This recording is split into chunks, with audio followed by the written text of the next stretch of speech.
Hi, so here we are on day 2 of the job.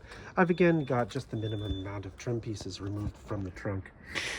And I found it pretty easy to remove the existing, what is it called, duct assembly quarter, which is the fresh air exhaust out of the cabin. It seals against the outside of the car's frame using this grommet here. And when the air pressure inside is higher than outside, this flap opens. But you can see when held straight up, this flap doesn't really stay shut. And I think that's contributed to dirty water entering the car during driving. Here's the old part, which honestly doesn't look as bad as I was thinking it was. But for the avoidance of doubt, here's the nice behavior of a healthy one, which is that from gravity alone, it nicely seals itself. So what I'm going to do is clean this up, fish this around here, clean up the sealing surface on the other side.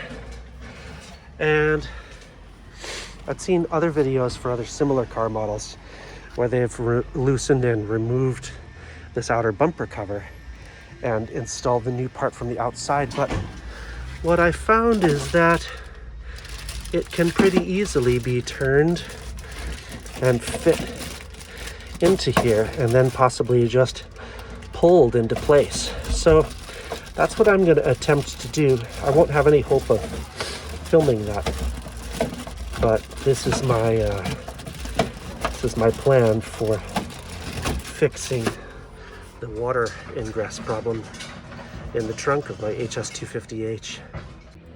Well, this is great news to me. I did not need any kind of tool. I was easily able to manually set the bottom 2 fingers, these 2 fingers, inside the steel frame of the car by just pulling a bit on the bottom frame and pulling a bit on the bottom until I heard and felt click and click. And then by pulling the top of the frame, slowly, just with my fingers, I was able to give enough force to clip these top 2 clips. I think the job is done, and we'll see if this takes care of the problem.